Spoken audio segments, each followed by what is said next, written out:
Okay.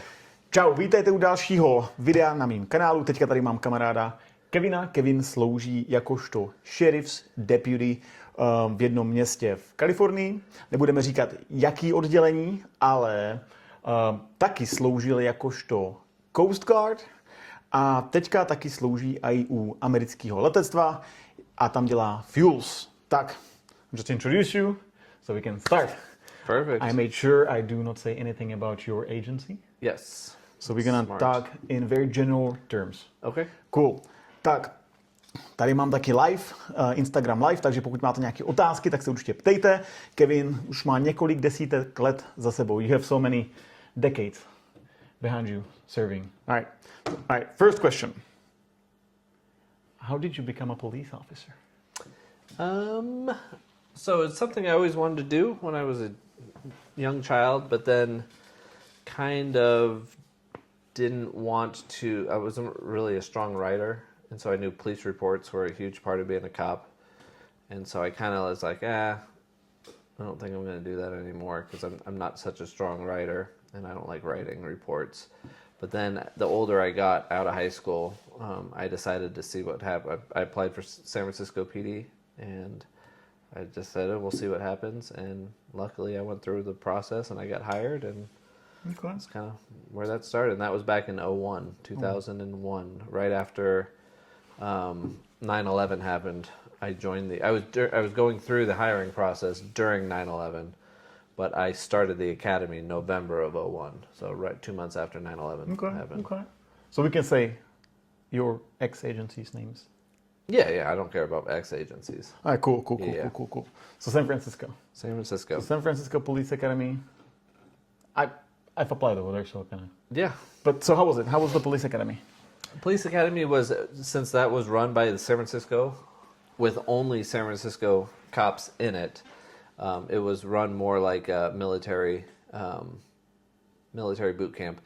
It wasn't a live-in academy like some are, like California Highway Patrol and some other agencies down south are live-in academies. But this one was not. I went home every night.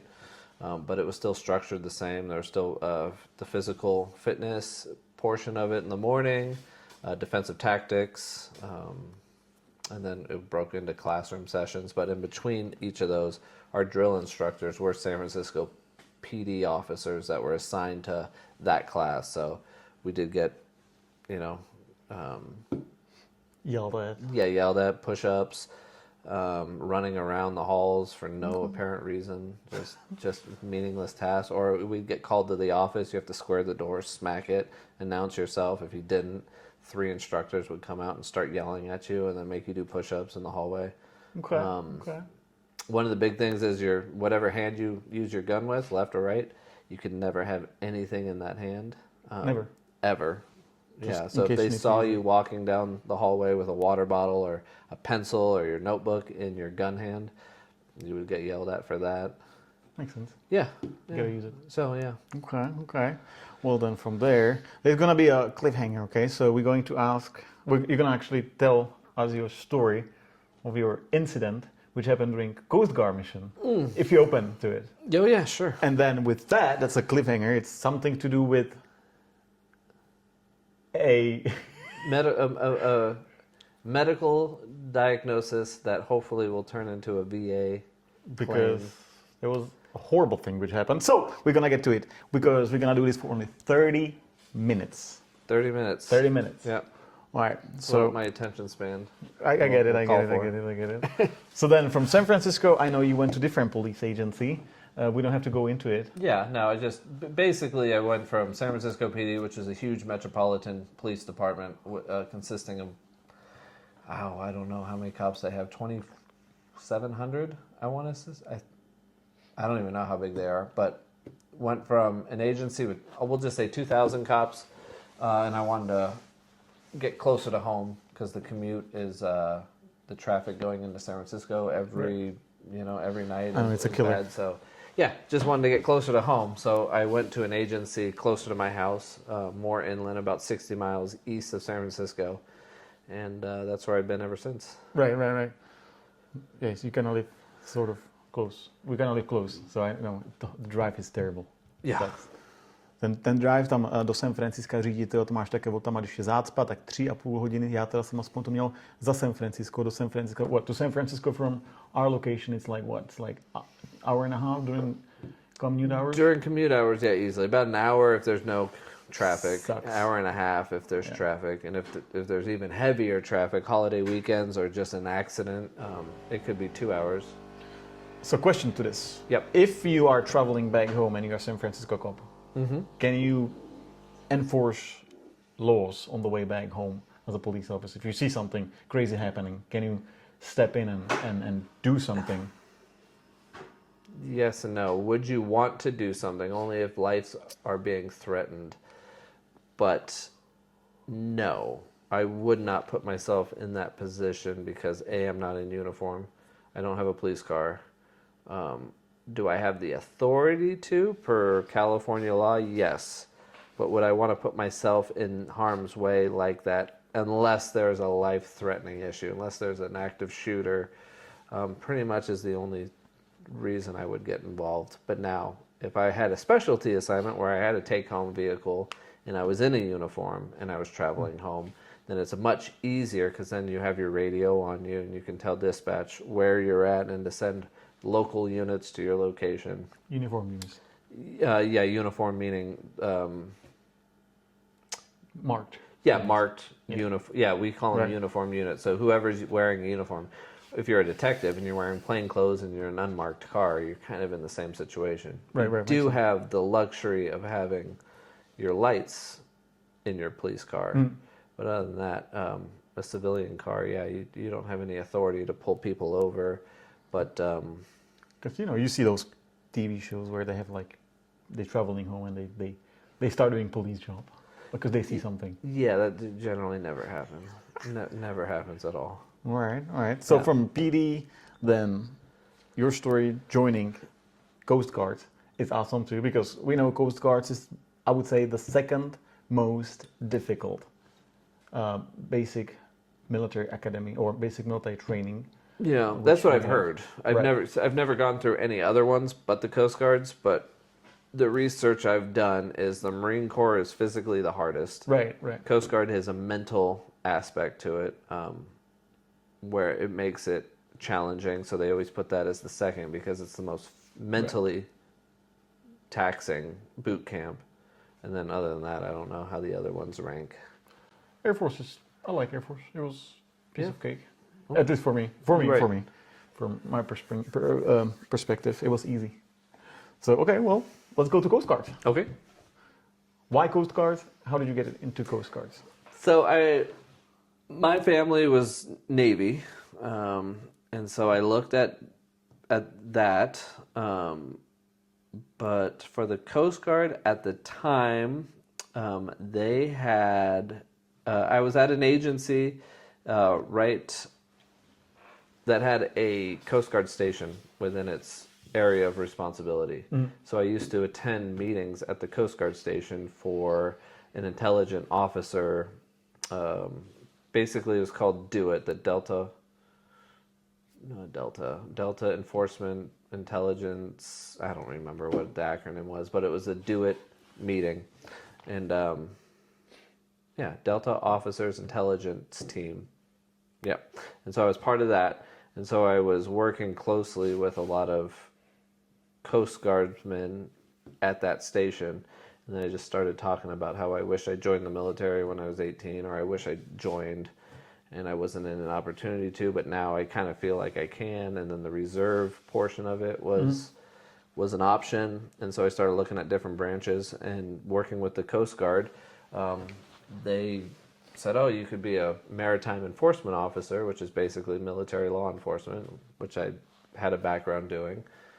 And so I went to a recruiter, and they had a special program called the Depot Program, which was the Direct Entry Petty Officer Training Program.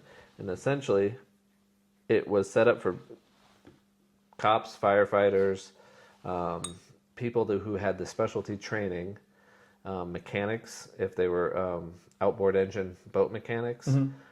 They qualified for that because they could then become... forgot what the rate was in the Coast Guard that worked on their engines. But yeah, so they look at all your law enforcement certificates. They know you went through the academy for 26 weeks or more. In my case, it was 32 weeks. Police Academy. And then they qualified for this program where it lets you go to the boot camp, a modified boot camp, condensed over the course of, I believe it was 4 weeks. Might have even been 3 weeks, but I want to say it was 4 weeks. It was a month long, super condensed. When you wake up in the morning, you didn't stop until 10 o'clock at night, where most of the other recruits would stop training around 4:30, 5 o'clock, and then kept time to study. We had double the tests on certain days instead of spread out over weeks like the other recruits did. They jam-packed everything we needed to learn in 4 weeks. We were mature adults, so they knew we could handle it. And then we would graduate, and when we graduated as E4s right off the bat. That's cool. Because in the Coast Guard, a non-commissioned officer is an E4. So E4, E5, and up, it was a non-commissioned officer, where in the Air Force, E5s and above are. So yeah, I graduated as an E4 and then got shipped off to Base Alameda as my first duty station. Okay. Well, since we touched military now, there's a question. Yeah. Question is, the medical insurance or health medical insurance in the United States, and I'm going to tie it to law enforcement and military. Right. From military perspective, we know we have TRICARE. Right. Especially now since I'm active duty. So TRICARE, fully covered on TRICARE. Dental, vision, medical, what else is there? We have, fully covered. Our spouses, reserve. Go ahead, you want to cover reserve? So from law enforcement and military? Sure. Okay, so of course, like Hanzo was saying, military has TRICARE, and I'm eligible to have TRICARE and pay for that insurance. Basically, in California, you have to have insurance. So if you don't have employer-covered insurance, you go out and get what they call Cover California, or what Obamacare. And in California, it's called Cover California, and it's a governmental insurance that you pay into, and you get to go see the doctor. But my civilian job, part of my benefits package with the sheriff's office, is that I have different plans, different medical plans that I can pay for. And so I use that benefit with my civilian employer, where I don't use TRICARE. But if I didn't have the sheriff's office job and I had no health care via that way, I could go ahead and sign up for TRICARE, right, and pay for that and cover my family with medical. I know that's very controversial in Czech, because they're like, Americans don't have insurance. I mean, yeah, I can see where the rest of the world would think that, but yes, we do have insurance. It's pretty expensive. Very expensive. So, but then other things, other services that we have, like what pays for, here in the EU, what pays for the free healthcare? Taxes. They have huge taxes. And our taxes, I mean, what percentage tax does the EU pay for? I do not remember what's the percentage of your, I don't know that. Because like my taxes, I don't know, I'm like at the highest end, probably a 30% tax, 28 to 32% tax bracket. But I know some countries pay up 40, 50% in taxes. Finland, whatever, yeah. Right. So, so I pay, if you think about my paycheck, I would say if I had a family plan, it's about 20% of my paycheck goes to pay for health care. But since I only pay for myself, because my wife has a civilian job that has health care, so she has health care paid for by her employer. My insurance is paid by my employer. I don't actually pay for anything. They actually give me money because it's cheaper for me just to be sole occupant on the insurance instead of a family. To takhle to je v Americe, když máš práci, tak ta práce má benefity nějaký, takže když máš manželku, tak ta manželka potom dostane taky peníze, ten manžel dostane, nebo má pojištění, teďka ten manžel má pojištění, takže to nemusíš být dohromady. Just saying, we don't have to be together on those insurances if we don't want to. And you can double dip on insurances too. You can have two insurance plans. TRICARE and private? Yeah, so if you have a medical procedure that costs too much money, that they won't cover all of it, they'll bill the other insurance. So you're double covered. Right, so that's insurance for us. And with that, we got into medical. So, in a very polite way because I don't want YouTube to hit me for this one. Right. So there was something which is to me hysterical, but I know it wasn't hysterical when it was happening. Hysterical and painful at the same time. So how did you get hurt? And now you're hoping that VA because it happened on duty. It did happen on duty. So I was deployed to. We don't say where, no locations. But it's over. Let's not say location. Okay, so I was deployed outside the United States to a combat area, doing a combat mission, and I worked at night. So during combat operations, they call it zero light discipline, where we have no lights on, and if you have to use a light, you use a red light because it's easier on the eyes, and you don't see it as far away. So I had to use the restroom, but out where we were, there was only porta potties, and it was late at night, and I didn't have a light, so I was and there was no moonlight outside, so it was really dark, super, super dark. So I was just basically letting my eyes adjust to the darkness, and I walked down the hillside to where the porta potty was, used the restroom, and cleaning up, I went to go get toilet paper, and there was no toilet paper. But there were baby wipes on next to the sink in the porta potty, so I used those to clean up, and that was it. And I went back to my position, and I was working with a partner. But all night long, my skin down there was burning and hurt, and I didn't know why until I got off shift and went back to my living quarters, where I went to go take a shower, and then noticed essentially chemical burns all on my rear. And I know so I went to bed that night or that day, and then woke up from my next shift, and I was in a different battle position than the previous night, but the partner I was working with was at the same one. So it was right at shift change. The sun was still out. It was just setting. So he went to go use the restroom in the porta potty and noticed that what I thought were baby wipes were actually industrial chemical cleaning wipes, and I essentially chemically burned my skin. And on the instructions it says, if it came in contact with skin, wash thoroughly with fresh water for 15 minutes. So I let the chemicals burn me for, I don't know, the rest of my 12-hour shift. So that was an error on the U.S. government for not having toilet paper in the porta-john, and also leaving chemical wipes there without proper lighting. Yes, so yes, I probably shouldn't have used those, but I thought they were baby wipes. And for that, I went to medical that week. I went to medical, and then let them heal, but it has given me a chronic condition. Right, which now, hopefully, I have applied for a VA disability benefits based on that condition, and they cannot find my medical record from the treating facility and from the Coast Guard.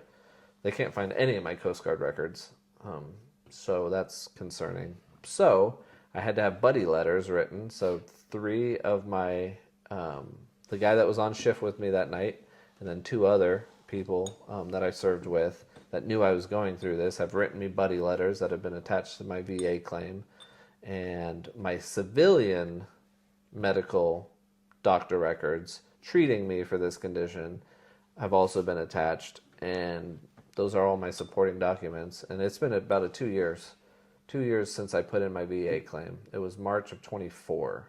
It's a battle. It sucks. It is a battle. So they rated me on some things, and they've deferred the rest of them. So then, for the rest of his life, if found legitimate, you're going to be getting a financial compensation for it. For the rest of my life, yeah. Right? And then with that comes many other benefits, including medical benefits, which could then later help you. Well, they should treat you for the condition anyways. Yes. So yes, that's another medical insurance thing we can use over here. That is true. Right. Yeah. Okay, well, that was your little story. That was my story. Yeah, And then unfortunately. You moved over after Coast Guards. Your Coast Guard job was actually pretty cool. He was doing cool stuff on the boat. I think it was cool. You don't think so? I think it was cool. Yeah, I was part of a port security unit out of San Francisco that basically we are designated as an deployable specialized force that is written into every Department of Defense, now Department of War, war plan. So whenever the United States is looking at getting war plans together for whatever operation they're going to do around the world, the port security unit for the Coast Guard is written into those plans. Nice. Yeah. Let's not go into details. No, that's Okay. all public Wikipedia Nice, information. nice. Okay. Yeah. And then from there, you decided to go to the best branch of the U.S. military, which is the Air Force. That is true. That is true. After 12 years in the Coast Guard, getting done with the deployment, I decided I wanted to do something different. I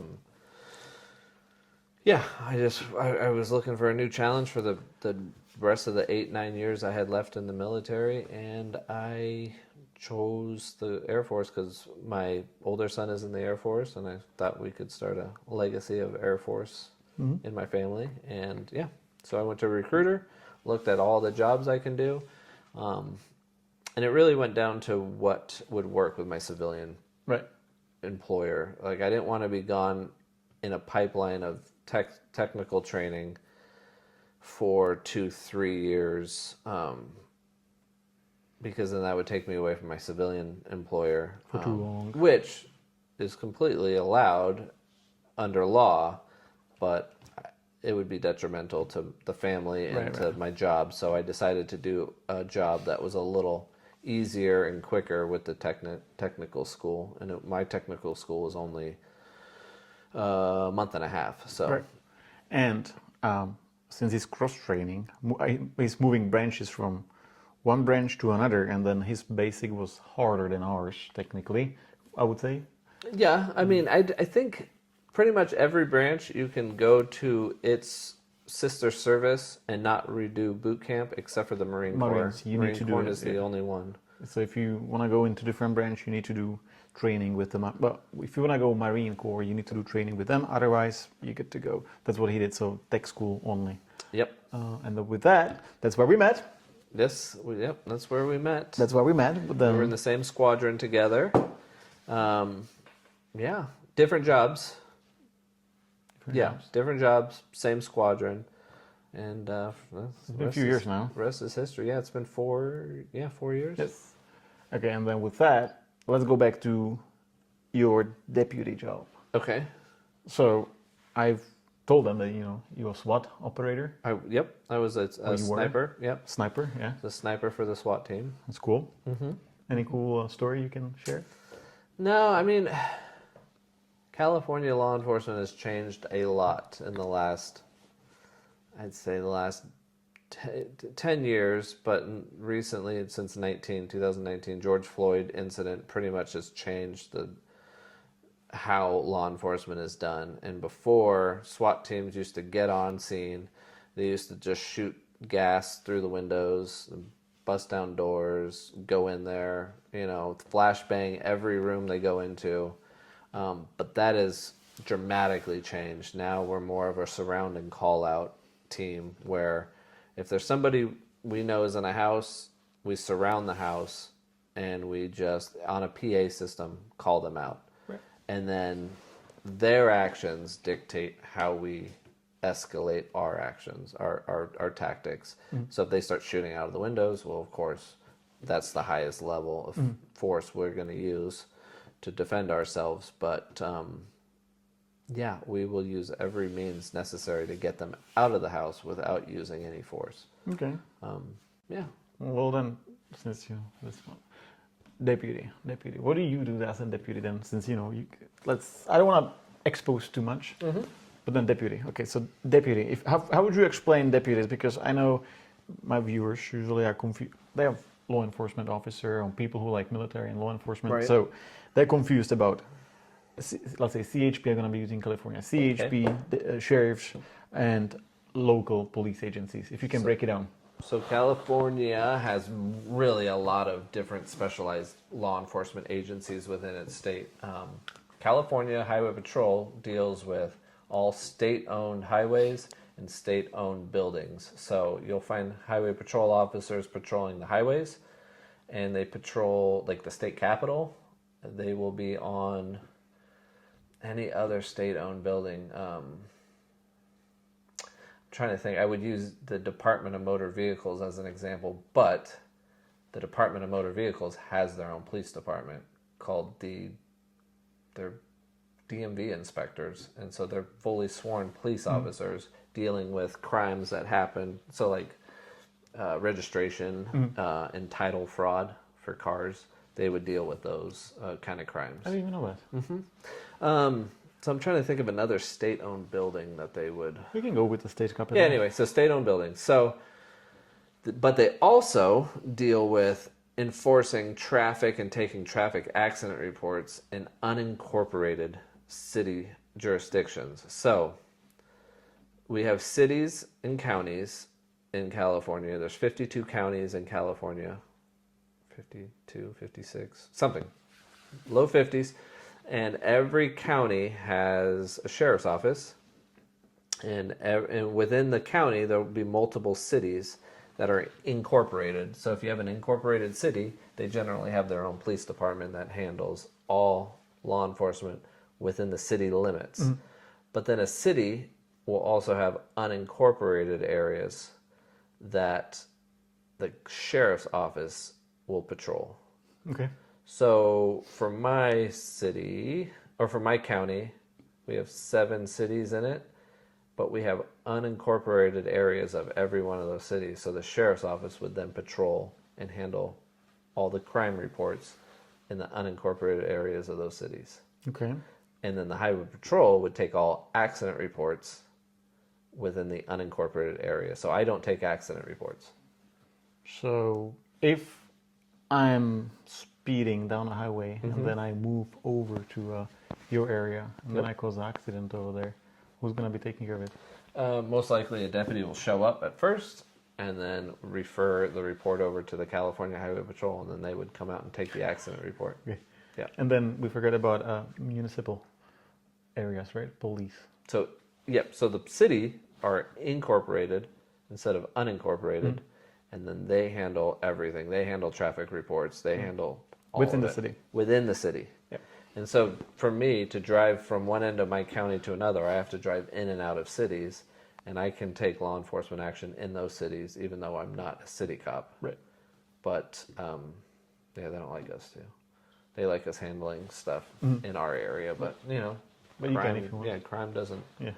follow borders, so we go wherever the crime is. That's a good explanation because, you know, people are always confused about it. They keep asking me, I was like, And then there's specialty cops. The Department of Fish and Wildlife, they handle only fishing and wildlife and environmental crimes. Then you have the insurance, you know, state insurance detectives that handle all insurance fraud.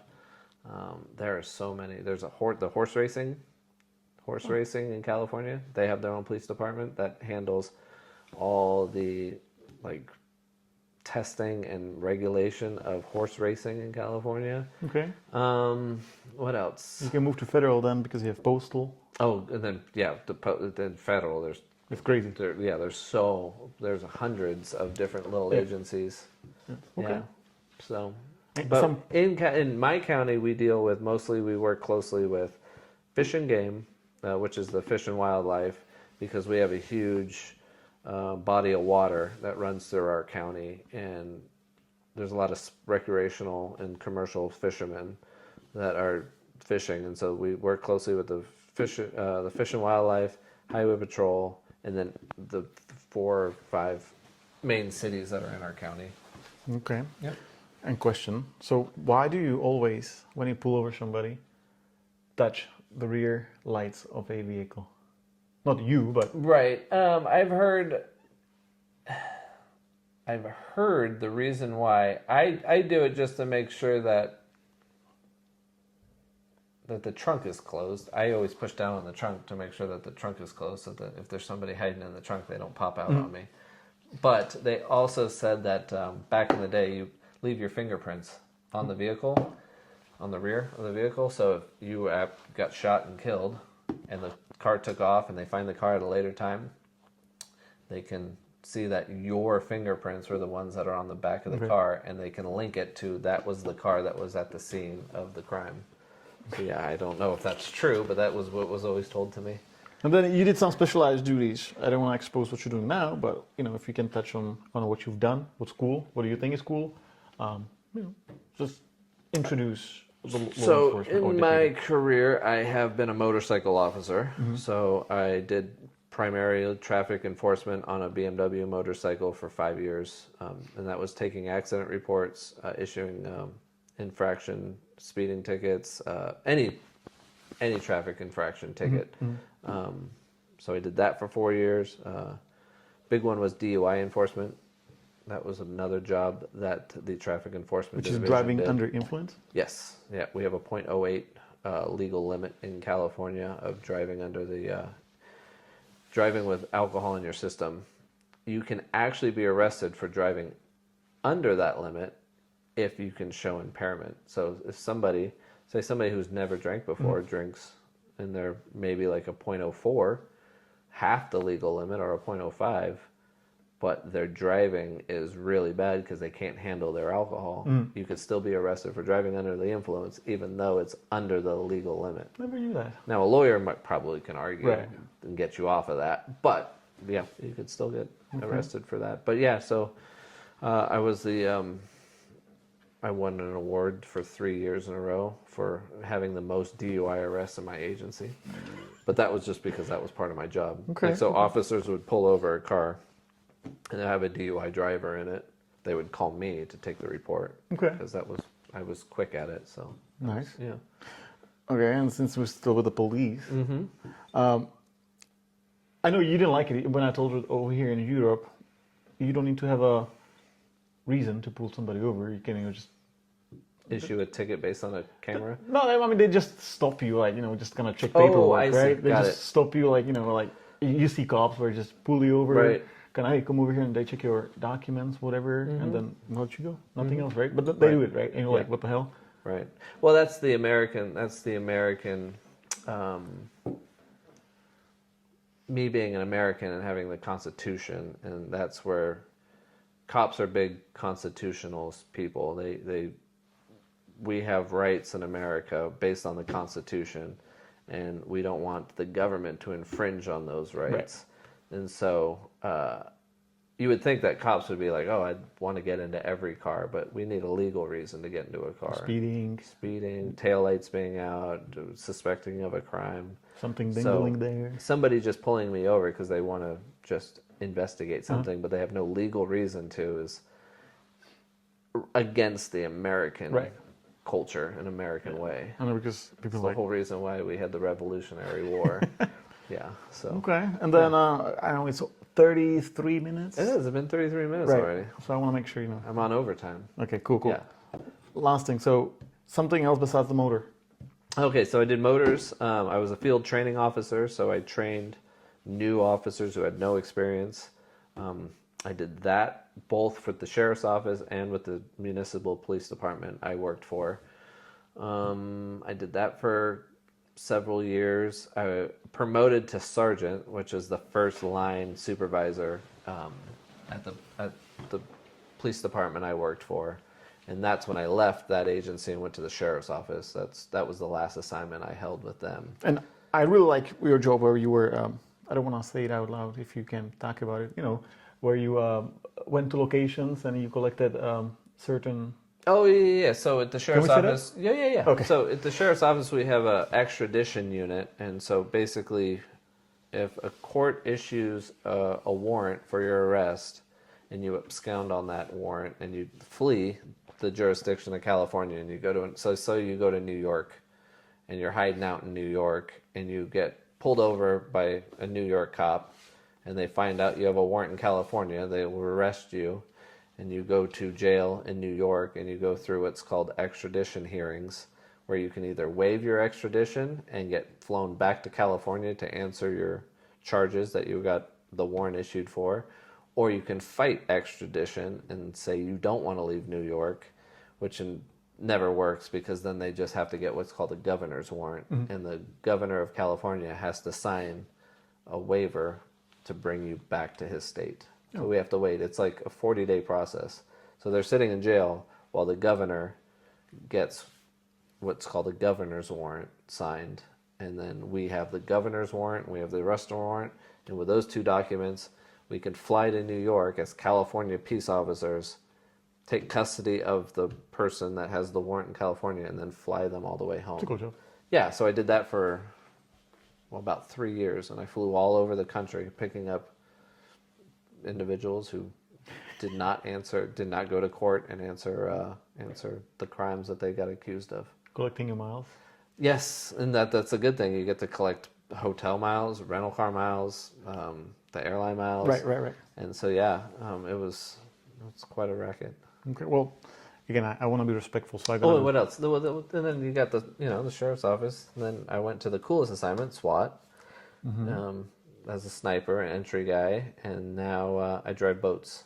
I drive Marine Patrol. I was staying away from you. No, it's fine. There's Marine Patrol units in every sheriff's office in California. Okay. So if you want to talk about it, because again, I don't know what. Well, it directly relates back to my Coast Guard experience. So basically, what I did in the Coast Guard is exactly what I do now at the sheriff's office, driving boats. I take accident reports and I do recreational boating safety enforcement.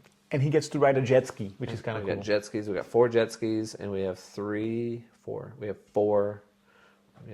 boats at our disposal. So we get to pick whatever. We have boats for certain jobs. We have low draft boats, meaning these boats can go in as little as 6 inches of water.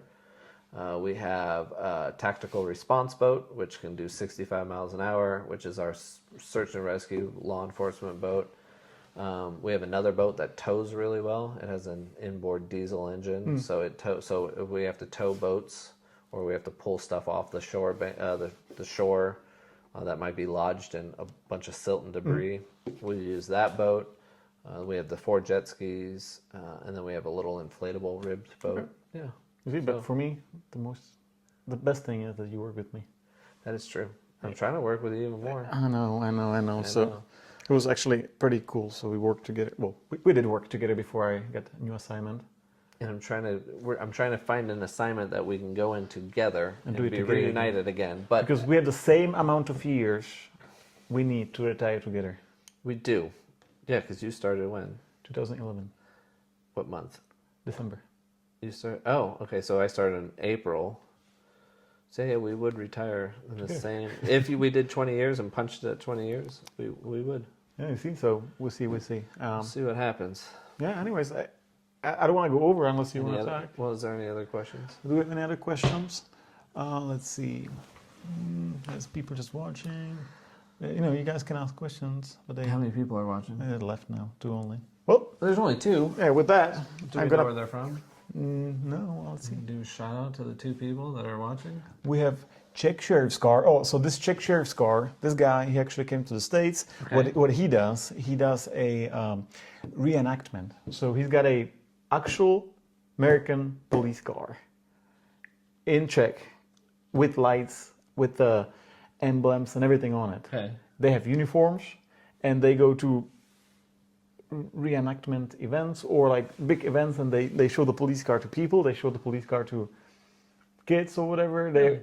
So that's kind of cool what he does. See, his car is, it's kind of sick actually. All right. So he's like hardcore, real sheriff's police car in Czech. There's another dude who's got a CHP, actually Crown Vic CHP police car in there. So wow. Yeah, these guys are, fans. Look at him. Nice. Hey. Yeah, so yeah, he's got this police car. It's kind of cool. He's super into it. He does it in the Czech? He does it in Czech. And there's no law against having a mock police car in Czech? It doesn't say police. It doesn't say policie on it. So I don't know if it needs to say policie, but it doesn't say policie. Does he have red and blue lights too? I think, if I remember, when he traveled, he puts cover on them.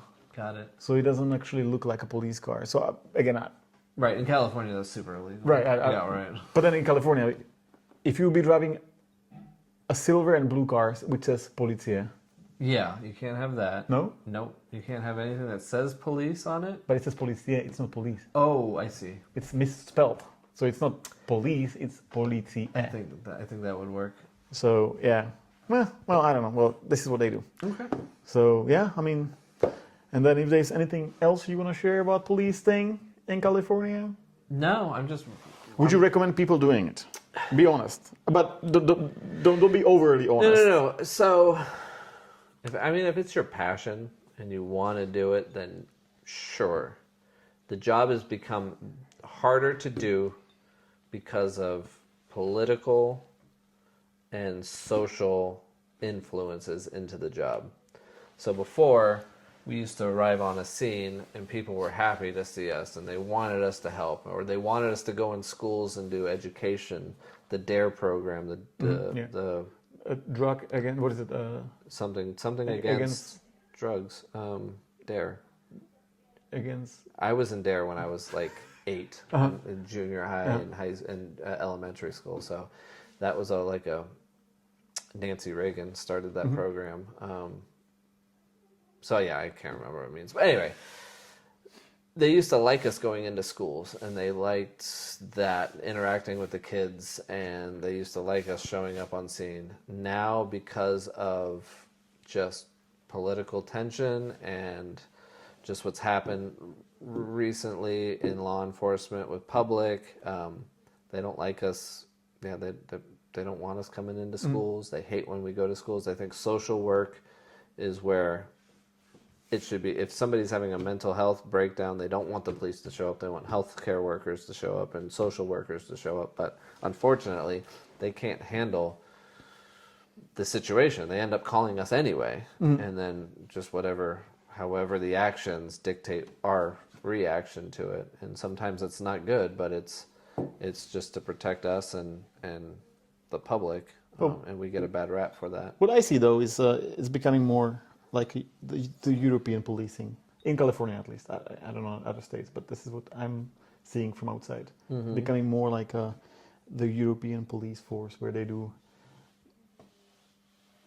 try to focus more on the humanistic aspect. In community outreach more. In community outreach, yeah. Yeah, that is true. I would say that is. I personally like it. No, and I like it too, but at the certain time, if a suspect's actions dictate me to do something, I don't want to be rang through, the court of public opinion and not have my own agency back me up, even though everything I did was correct and lawful and in the policy correct, but just because the optics of it doesn't look good, I don't want to be the scapegoat and thrown under the bus by my own agency just so that they can save face with the public. Luckily, it's not happening with your agency, which is good. I don't know about that. I would say it's not. Yeah, there's some certain issues that are going on in California that just, I don't know. I like to see a middle ground. I think the pendulum always swings. Right. And so it'll take a couple of years for it to swing back the other way. But I'll be retired by then, so. Living somewhere nice. Hopefully nice. With that rear end. With my rear end issues. But retirement. I just want the viewers to know that it's not a daily issue. It's not a daily, we're good. We're good. I just want the government to pay for it. Right, it's not like you need a diaper. Yeah. No, I don't need that. Yeah. All right. Anyway. But I'm glad you did it with me. I've been trying to do this for a year. It's been a while. Glad we've done this. It's been a while. So is there any question? There's no more questions. So it's 44 minutes, 45 minutes. Wow. It went fast. You did more than I said I was going to do. Yeah, right? So thank you so much. Tak, tady to máme, hele. Jsem rád, že jsme to udělali v angličtině, já to přeložím do češtiny, dám tam titulky a takový. So do you have to now translate this whole thing, or is AI gonna? I'm gonna actually send it through AI. I have to piece it into 10-minute segments, and then each 10 minutes I have to send through AI. AI is going to translate it, then I'm gonna piece it together, and I'm gonna just edit, submit it as is. Oh, to Facebook, or I mean to YouTube. YouTube, okay. And I'm gonna put it. And do you have a YouTube channel? I do. And I can promote you if you want. I do. I haven't posted there in so long, but it was just basically scuba diving videos. He's a vivid scuba diver. I love scuba diving. It's KR's Adventures. It's going to be right here, KR's Adventures. It's going to be KR's Adventures. Yeah. I'm gonna put it right there so I can, bring some peeps if they wanna watch. Yeah, they want to check it out, and then I don't have as many followers as Hansa has here, but I'm just starting on YouTube. Yeah, no, it's fun. Yeah. Hey, thank you so much. Yep. Tak, tady to máme.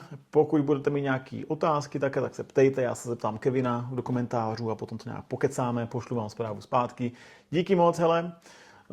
Víte jak, sledujte, subscribeujte a zatím čau čau.